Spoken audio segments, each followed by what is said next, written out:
Bismillahirrahmanirrahim. Assalamualaikum warahmatullahi wabarakatuh. Waalaikumsalam warahmatullahi wabarakatuh. Sampurasun. Sampurasun. Selamat siang Widi. Apa kabar hari ini? Alhamdulillah. Alhamdulillah sehat ya. Alhamdulillah terlihat ceria dari wajahnya. Masya Allah sekali ya. Baik Bu Widi, kita bertemu kembali ya setelah 2 hari kemarin kita melaksanakan observasi. Kemudian setelahnya Ibu Widi kemarin terakhir melaksanakan observasi di dalam kelas 5A begitu ya. Saya pun menyaksikan secara langsung. Nah, sekarang kita bertemu kembali dalam wawancara pasca observasi. Nah, mungkin di sini saya ingin menyampaikan hasil observasi, ingin tahu lebih jauh bagaimana hasil observasi yang telah dilaksanakan. Nah, kira-kira Bu Widi bisa merefleksikan hasil observasi Bu yang sudah Bu Widi laksanakan di kelas? Ya, sesuai dengan yang telah observasi kita laksanakan di sini, saya menyampaikan bahwa saya akan memberikan materi iklan kepada siswa saya di kelas 5 karena memang ada di tema. Refleksinya itu saya merasa puas karena memang tujuan dari pembelajaran yang sudah saya diskusikan dulu dengan anak-anak sebelum pembelajaran, bahwa kalau ibu ngajarin iklan, kira-kira kalian nanti jadi gimana? Oh, jadi tahu Bu cara membuat iklan. Dan yang pas itu mereka mampu membuat iklan dengan braille mereka sendiri. Dan alhamdulillah kemarin ketika materi itu setiap kelompok itu mampu membuat iklan dengan brand yang akan mereka ciptakan gitu kan. Seolah-olah mereka membuat sebuah usaha, lalu mereka membuat iklan untuk usaha mereka gitu kan. Dan yang paling membuat saya senang itu mereka kreativitasnya muncul, ada slogan-slogan yang memang sepertinya mudah diingat karena memang ciri-ciri iklan itu seperti itu ya, bahasanya tidak terlalu panjang tetapi menarik dan mudah diingat agar bisa menarik konsumen. Tapi dibalik memang beberapa anak yang mampu, ada juga anak yang tidak mampu karena memang saya membuat kelompok itu kan bercampur ya. Ada siswa yang memang cepat tanggap di kelas, dan ada siswa yang memang kurang cepat tanggap, itu dan saya satukan menjadi satu kelompok. Tetapi ya kurangnya itu anak-anak yang tidak mampu itu mereka seperti mengandalkan kepada temannya untuk membuat iklan. Baik, berdasarkan cerita yang tadi Bu Widi sampaikan, sangat menarik sekali ya Bu Widi ya. Bu Widi berarti sudah merasa berhasil walaupun masih ada beberapa yang kurang. Nah, tujuan percakapan hari ini mungkin kita akan mencari tahu mungkin ya Bu Widi ya, bagaimana cara mengatasi yang kurangnya tersebut begitu ya. Tadi Bu Widi sampaikan mengenai anak-anak yang masih kurang aktif mungkin ya itu. Nah, berdasarkan cerita tadi Bu Widi, kira-kira apa sih yang menyebabkan anak-anak tersebut menjadi kurang aktif seperti itu di dalam kelas? Setelah pembelajaran, memang saya terbiasa meluangkan waktu untuk bercerita dengan anak-anak ketika pada momen istirahat. Sebetulnya ceritanya itu random Bu. Jadi kadang saya bercerita, tadi kamu ngapain di rumah, random aja apa yang mereka rasakan. Tetapi pada hari itu memang saya lebih terpusat kepada kenapa kamu kok nggak aktif, kok tadi nggak bikin, nggak kamu yang, ternyata dia punya ide tapi tidak dia sampaikan. Soalnya Bu, ada Alif lebih pintar gitu kan, Alif kayaknya ide Alif lebih bagus daripada ide saya. Padahal ketika saya dengar itu bagus gitu kan, kamu kalau mau bikin masakan apa dagangan seperti ini, nama brandnya ini, kata-kata iklannya ini itu bagus, kenapa tidak disampaikan? Karena sepertinya dia merasa bahwa temannya ada yang lebih mampu. Dia merasa bahwa ide dia tidak secemerlang ide temannya, jadi dia tidak mengungkapkan itu dan dia jadi tidak aktif, dia diam saja gitu. Nah, kira-kira berapa persentase yang kurang aktif yang ada di kelas Bu Widi? Kemarin kan saya buatnya kelompok ya Bu ya. Jadi kalau misalnya dilihat dari persentase keseluruhan itu 40% lah. 40%-an. Iya, padahal ketika saya ajak ngobrol mereka lebih dekat, ketika istirahat mereka sebetulnya punya ide-ide itu. Tapi mereka tidak mau mengungkapkan itu. Kira-kira Bu Widi tuh ingin, kalau kita berbicara level nih ya, level tingkat keaktifan atau kekreativitasan anak itu Bu Widi sekarang itu kira-kira anak berada di level berapa? Kalau 80 lah ya. kita level atau dari 1 sampai 10 deh. 7 lah ya, 7,5 lah gitu ya. Oke, nah berarti Bu Widi misalkan 100%. setelah kita berbicara, oh 100, oh level 10 berarti ya. Oke. Karena kalau misalnya saya membuat sebuah target tinggi, jadi setidaknya ketika saya tidak mencapai target tinggi itu, saya bisa mencapai yang agak, maksudnya gitu, saya pengen target 10, ketika saya tidak mencapai, ya setidaknya saya bisa mencapai 8 atau 9, masih dinilai ambang tinggi gitu. Jadi kalau saya targetkan meningkat lah ya. betul, dari yang sekarang Budi Iya. sampaikan Tingginya masih kan itu ya. 7, yang memang ada kenaikan iya lah ya. 8, 9 gitu ya. Nah baik, nah menurut Bu Widi nih, siswa yang atau murid yang aktif dan kreatif itu yang seperti apa sih ketika pembelajaran di kelas ini? Murid yang aktif itu, saya katakan aktif ketika dia mampu mengungkapkan apa yang ada di pikirannya dia. Misalnya nih, ketika saya bertanya, entah itu jawabannya benar, entah itu jawabannya salah, ketika dia mampu menjawab atau dia mau menyampaikan apa yang ada dalam isi pikirannya, saya katakan aktif. Jadi saya tidak cenderung kepada jawaban kamu salah, tapi dia selalu menjawab sebetulnya anak itu, tapi jawabannya selalu saya katakan itu tetap aktif.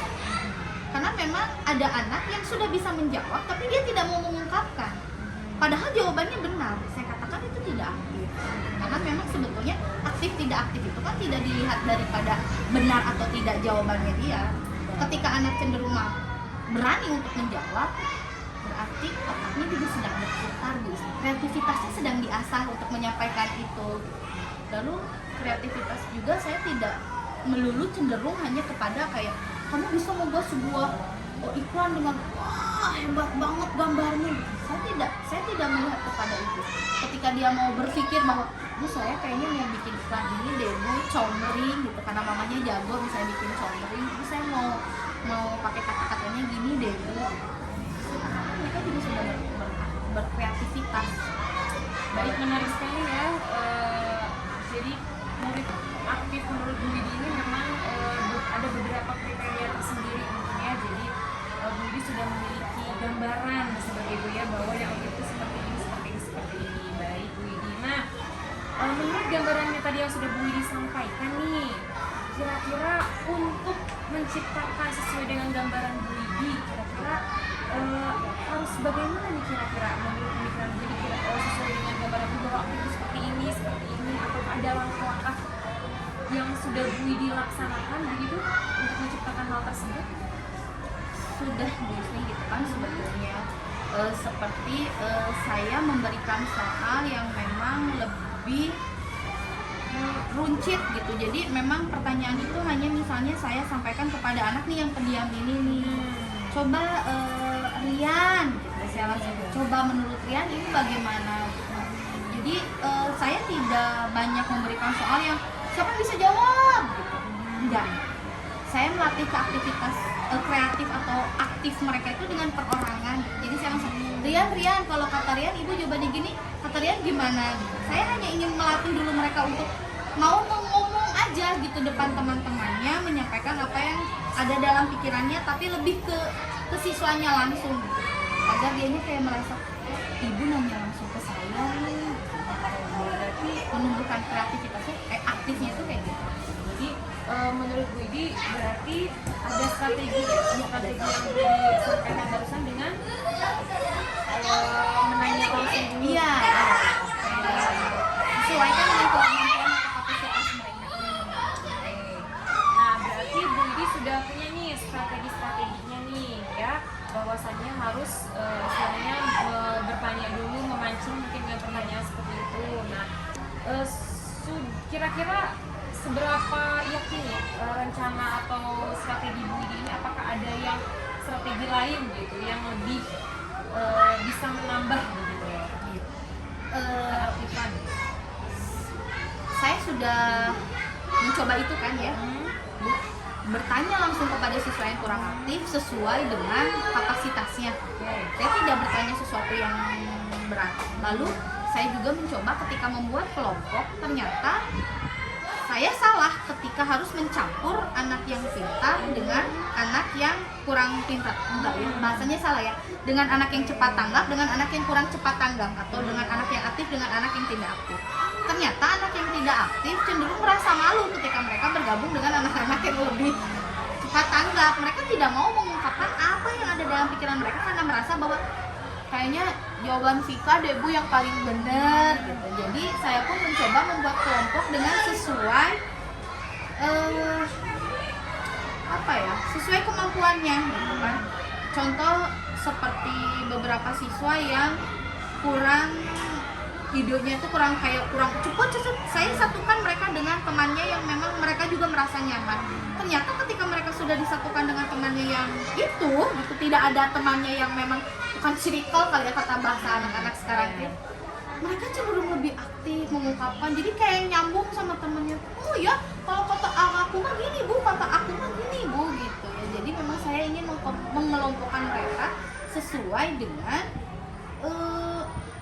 kapasitas kemampuan mereka gitu. Karena memang siswa itu kan kadang tuh di kelas itu kayak gabung sama ini, ternyata dari segi akademisnya itu sama mereka.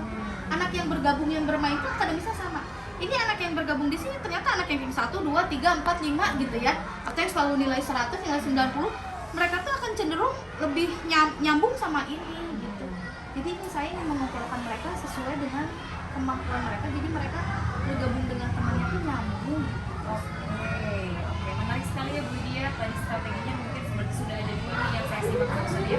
Yang pertama mungkin dia untuk melihat dari keaktifan anak satu persatu dengan menjawab pertanyaan-pertanyaan. Kemudian yang keduanya Bu Widi ingin lebih mengelompokkan sesuai dengan kemampuan dari kapasitas keterampilan atau kemampuan akademik anak-anak tersebut. Nah, dari kedua ini nih, kira-kira ada lagi nggak sih Bu Widi? Ada lagi nggak sih yang bisa Bu Widi terapkan gitu di kelas selain tadi mengelompokkan, mengajak komunikasi, mungkin ada lagi nggak sih dari yang bisa yang bisa menghidupkan keaktifan belajar di kelas gitu selain tadi yang dua mungkin masih ada? Dari segi prosesnya, di proses pembelajarannya bagaimana? Apakah sudah merasa cukup bagi Bu Widi dari segi proses pembelajarannya? Sejauh ini sih saya merasa sudah. Atau mungkin untuk lebih menghidupkan keaktifan? Iya, ya ada seperti misalnya membuat sebuah permainan dulu gitu di kelas, seperti kemarin ketika iklan saya tanya jawab iklan gitu ya, memang biasa mereka dengar sehari-hari. Lalu juga biasanya mereka melakukan aktivitas yang memang menurut mereka senang seperti bernyanyi sesuatu yang bisa menghidupkan suasana.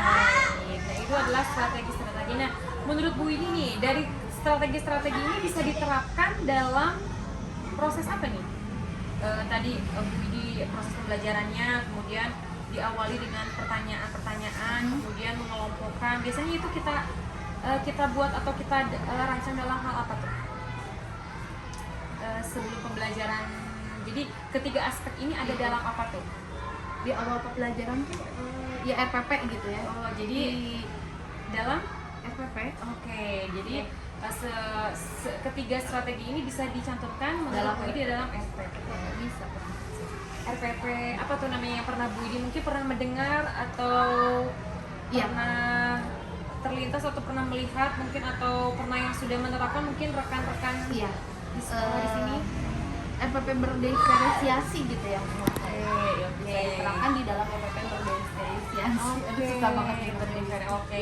Berarti Bu Widi sudah mempunyai nih langkah atau strategi. Berarti ya strategi tadi diterapkan dalam yang tadi sudah Bu Widi sampaikan RPP berdiferensiasi. Oke. Berarti sudah ada gambaran ya. Nah, kira-kira kapan nih rencananya nih Bu Widi akan melaksanakan strategi dimasukkan ke dalam RPP rencana berdiferensiasi tersebut?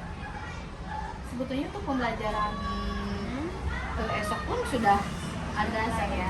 Nah, kira-kira ada nggak yang bisa membantu Bu Widi gitu dalam merancang RPP berdiferensiasi ini? Ada yang bisa membantu nggak selain Bu Widi sendiri gitu? Oke, berarti Bisa, saya Bu Yusni gitu kan. sejawat Ya, rekan berarti ya. sejawat, kebetulan kan memang kita juga sama satu guru kelas 5 gitu. Yes. Nah, berarti Pak Agung juga. Oke, berarti rekan sejawat ya. Iya, betul. Oke. Nah, Rekan sejawat. baik Bu Widi, berarti kira-kira nih keyakinan Bu Widi dalam strategi atau berdiferensiasi ini kira-kira mampu mencapai level berapa nih? Yakin Masya ya? Allah. Harus yakin ya. Optimis ya, betul sekali. sekali sama Bu Widi dengan semangat dan optimismenya sebetulnya sangat bagus sekali, itu memang perlu dikembangkan. Baik Bu Widi, kalau begitu sangat menarik sekali. Saya ingin mengetahui selanjutnya RPP yang nanti akan Bu Widi sampaikan di kelas, apakah ada perubahan atau tidak? Mungkin nanti kita akan bertemu kembali. Ya. Setelah saya membuat RPP itu ya dan dilaksanakan di Nah kelas. sekarang bagaimana nih, sebelum kita tutup pembicaraannya, bagaimana perasaan Bu Widi setelah saya tadi ungkapkan hasil observasi, kemudian saya coaching, itu bagaimana rasanya Bu Widi? Saya merasa seperti memang terus digali ya. Oke. Terus digali, jadi saya jadi berpikir, oh iya ya harusnya gitu kan. Di tengah obrolan tuh jadi berpikir lagi, oh harusnya begini gitu. Karena memang kalau misalnya tidak ditanya gitu seperti ini atau coaching seperti ini, kalau atau sederhananya tidak ngobrol misalnya gitu ya dengan teman-teman, ya saya merasa ya sudah tidak ada masalah dengan pembelajaran saya. Tapi ketika digali lagi seperti ini, jadi agak terbuka gitu kan, oh saya harusnya kayak gini deh. Oke. Baik, terima kasih banyak Bu Widi atas waktunya. Sampai bertemu kembali, nanti kita melihat tindak lanjutnya apa hasilnya begitu ya. Sekali lagi terima kasih. Mohon pamit. Assalamualaikum warahmatullahi wabarakatuh. Waalaikumsalam warahmatullahi wabarakatuh. Tambahin Pak.